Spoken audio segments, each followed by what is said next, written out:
Let me show you my 2019 VW Crafter van conversion that I'm living in whilst building. I mean, currently it's not even in a really great state. We're all sound deadened, we're all insulated, we've got the Dodo mat sound deadening thermal liner and the Dodo fleece underneath all the boarding going all the way around.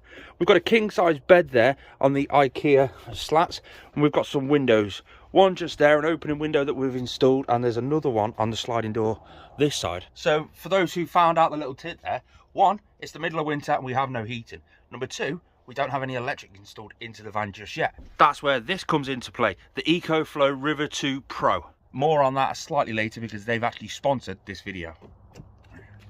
Let me show you around where I woke up today. We're in a bit of a country park in the middle of Northamptonshire. This is the car park. It is a park for night spot, so there's another van down there. There's our long wheelbase 2019 VW Crafter. Every time I'm travelling east to see my son and I finish a long duty in work, this is where I tend to park up, solely because it's exactly halfway between.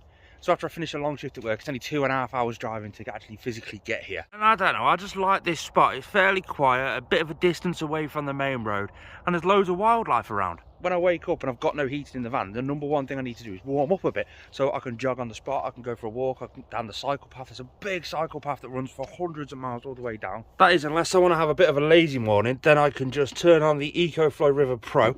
We've been using this all night to charge our phones. It's still on 95%. So this is a lot bigger, stronger, more capacity, just more wattage coming out of this than the old EcoFlow River that I do have. I can plug in the oil-filled radiator and turn DC on. Boof, that should work perfectly fine. And you can see, look at that, 634 watts coming out of the EcoFlow, and it's got 16 hours worth of runtime to run a little 600 watt oil filled radiator. So on the DC 240 watt plug outlets on that, it can run 800 watts, but it can be boosted up to 1600 watts. However, I don't really need that on right now because I'm actually feeling good. I'm in a good, decent mood, so I'm a little bit energetic. I'll go out for a walk instead. That's me trying to convince you guys that I haven't just been sat inside the bed for an hour, cuddled up, just trying to keep warm. It can get cold in that van at night, but I absolutely love the lifestyle. I'll get the windscreen cover off the windscreen. There you go. Look how cool she looks. I like the fact that since I've sound deadened and insulated it properly, the way that Dodo Matt actually told me to, I've got literally no condensation on the windows at all. Just road dirt and stuff from the outside. I was expecting condensation at least on these windows, and I've got none. The best tip is when you've got your van to a sleepable condition, fully sound deadened, insulated in bed, everybody's idea of a sleepable condition is different to everybody else. Me, I'm okay without a heater, I'm okay without electrics because I do have that EcoFlow and that can provide both of them for me. Obviously, being a van that's still in conversion, there's always jobs to do. Today's job, well, might not be today's job. We've got two blinds there. Now they're to go up in the alcove of the window because we've done it so you've got a massive gap up there. So hopefully the blinds can hook up there and they can go behind here and then come all the way down. We've got magnets to secure them down. They're full on blackout blinds. I'm not entirely sure how to do that, so I might have to wait till later to do that because I think that's going to be a big job and I've not got long right now to be able to mess with that. But I've got another job I can get on with. Boom! We've got a Victron DC to DC charger. But I can't mess with that too much right now because I haven't got the batteries to connect to it. So what I am going to do is close, whoosh. Oh yeah. Now this wooden paneling on this door, it's got a few rattles. I charged up the cordless drill last night so that I can drop a few more screws around in the rattly places to hopefully cure the rattles. Little self-tapping metal screws are going to do the job just right now. Just go around and tap. See, there's a... So I'll drop a screw in there somewhere.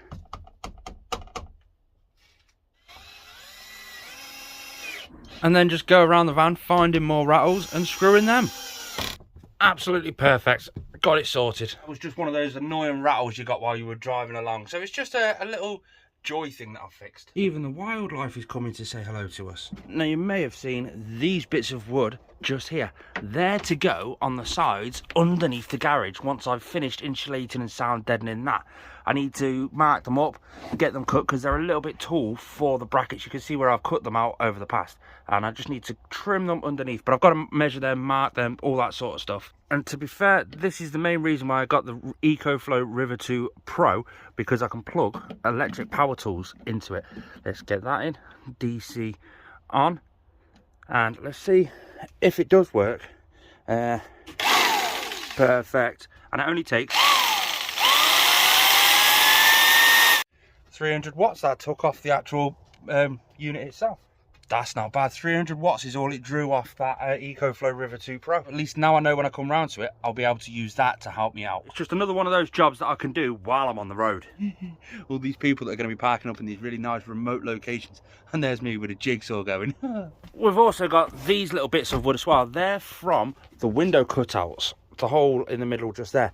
They're going to be used to trim and shape to go all the way around that part just there, trying to hide some of these wires. I've still got a problem with the reversing camera, which I've still got to try and sort out, and yeah, that's something I'm going to play with another time. I love this. I'm just stood here in the doorway and I'm just looking out at the hills and the wildlife.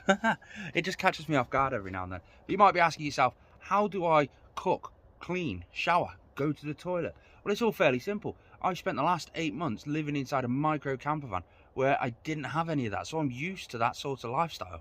Me cooking, I've got a gas bottle with a little cooker just there. I do tend to eat out an awful lot, takeaways, pub meals, fast food, that sort of stuff, but try and err on the side of the healthier option because I put a lot of weight on lately. Inside that bag just there, that's my wash kit, and I've got my towel just up there. That's because I wash in public toilets, but I'll shower in numerous different places. Sometimes I stay in a hotel with work, I'll shower there. Sometimes I go to the gym, I'll shower there. The motorway services, I do a lot of mileage in this van, which is why I'm going for the Victron DC charger, because it's just easier option for me to charge my leisure batteries. And there's plenty of opportunities to get, for want of a better word, public showers. This whole build is going to be a budget build. Everything we're going to be doing is either free stuff that we've picked up, Facebook Marketplace stuff, cheap and cheerful stuff, to show that anybody can actually build a camper van as cheaply as possible. We've got a budget of £1,000 and 3 weeks to get this converted, hence why I love to park up and just start doing a few jobs here and there. But can you see the back doors? Well, they actually go lower than the bed. We're actually thinking of an outdoor shower to go on those doors, so when you open it up, you've got a shower out there which you can use. Open the doors up, have a shower, yeah. For my flighty lifestyle, because I fly around to all different places, I'm never really anywhere for any length of time, that'd be perfect for my lifestyle. Just quick shower, dry off, jump in the kit, off we go. So subscribe if you want to see that. And I've been using public toilets for the last sort of 8 months or so, so that's how I go to the facilities, whether you go into a supermarket or you find a park up with a public toilet. I've got a park up in mind for tonight. So this van's first time there, so it'll be interesting to see if we fit. They've got a decent public toilet set up. But again, one of the plans we've got is 2 chairs, one there, one there. Underneath one of those chairs, there's going to be a toilet in here. There's the van over there, but here's a top tip for van lifers. When you drive into your parking spot at night, don't just reverse in. Reverse in, park up, get yourself nice, and just have a look around. There was a van parked here. Emergency access, keep clear. It had come in, drove up, reversed back, and parked there overnight. Emergency access for that gate for emergency services to get down there. Don't give us all a bad name. Oh, well, chuff, my van fits in here quite nicely. This is one of my favourite little spots on this trip, so it's nice that it fits. After a lovely little walk, I've just got into the van now. I've put the EcoFlow River 2 Pro on charge on the in-car charger, because there's 3 different ways that you can charge that EcoFlow. While I'm on my way 3 hours down to Norfolk, I'm going to leave you with a bit from our sponsor. The Eco River 2 Pro is the bigger brother to the EcoFlow River. This has got more capacity, and with multiple ways of charging this, from solar power, a wall socket, and in-car charger, you'll find your quickest result 0 to 100% through your wall socket in your house. Your in-car charger can charge it fully from 0 to 100% in 4 to 5 hours, and on a solar panel charger, 220 watt, you can see a full battery charge in as little as 6 hours. That makes this EcoFlow River 2 Pro the best portable power station under 1 kilowatt hour. It can cover all your daily usage, from kettles all the way up to microwaves, with its 800 watt outlet DC capacity and boosted up to 1600 watts if you so feel you need it. Using the solar panel to actually charge this, you can reduce your carbon emissions by 314 kilograms a year. You can even use this as a home backup if the UK government decides to do the blackouts that they're threatening. This will help you stay with electricity for longer. With its LFP battery, it gives you a 5-year warranty with up to a 10-year lifespan, which is all thanks to the special battery management system built in within this unit, and is up to 6 times longer than all of the other competitors. And that's without even mentioning it's the only portable power station with the TÜV Rheinland certification for reliability. And if you make a purchase on their website between February the 14th and the 20th, you'll receive double credits for you to redeem at any time that you want. The EcoFlow River 2 Pro is the best portable power station under 1 kilowatt hour. It'll be perfect for your outdoor use, your travel use, or even as a home assurance backup system. Click the link in the description down below to get yours today. I love it. So we've got 3 USB-A sockets up here with a USB-C socket just there, so you can charge anything through them, anything you want. Over here, underneath there, you've got a cigarette lighter or a 12-volt socket. Boom, perfect. You've got the 3 different plugs down here, so why not stick an extension lead in one and 2 plugs for anything else you want. You've got everything you want on the EcoFlow River 2 Pro. Just arrived down here. We've got about an hour or so before we've got to pick our little man up from school. Check out the view. Straight out the side door, onto the river yard, out to the sea. Let's go for a look around. After an absolutely amazing walk around the local beaches, just sat there listening to the tide, the waves. It was absolutely beautiful. We picked up little man, spent some time going to soft play, doing normal dad and lad sort of stuff before we went to our park up.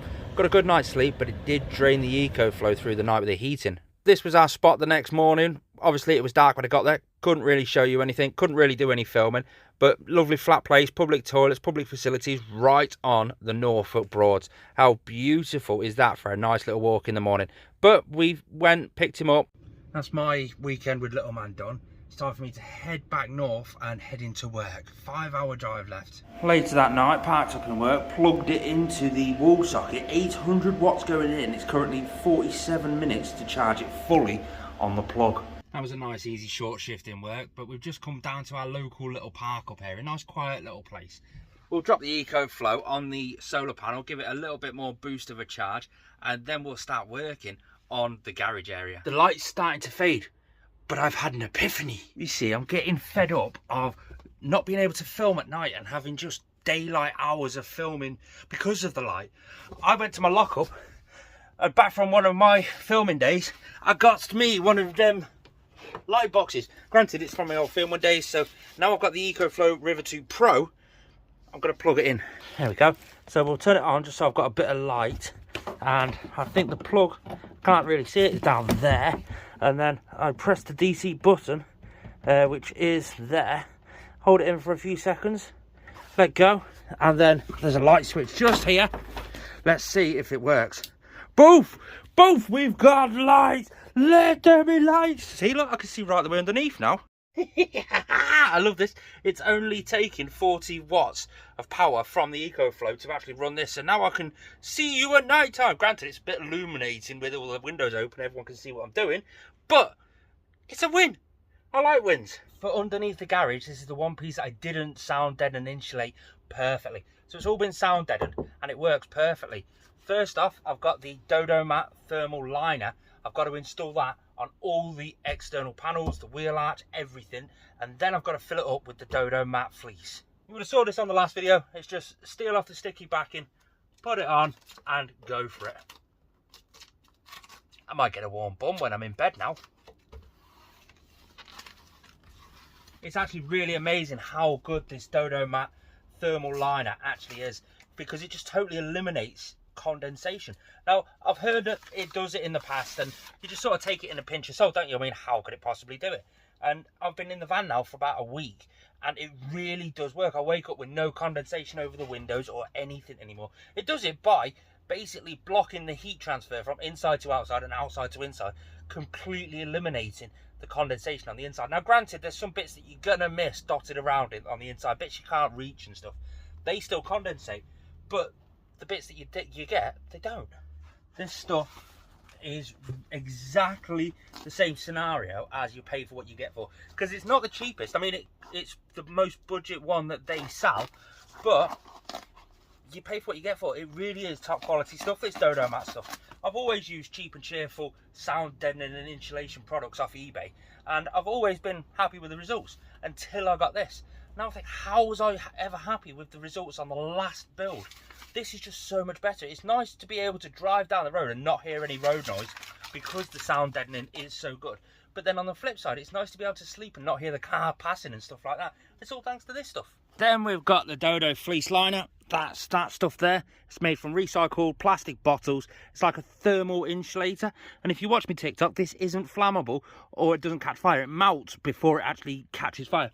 But that is used, just like this, as another barrier of insulation to keep the heat in the winter and to keep the cold in and the heat out in the summer. Now that that side's done, we can start getting the boarding in and cut around those loops that are just up there, or mark them and then cut them. First, however, we're going to do the other side. Oh, I've just had a thought. Just had a cracking little thought. Now I've got the EcoFlow, while I've not got any electric in the van, I can bring me George Foreman in and me kettle, because that's powerful enough to run them both.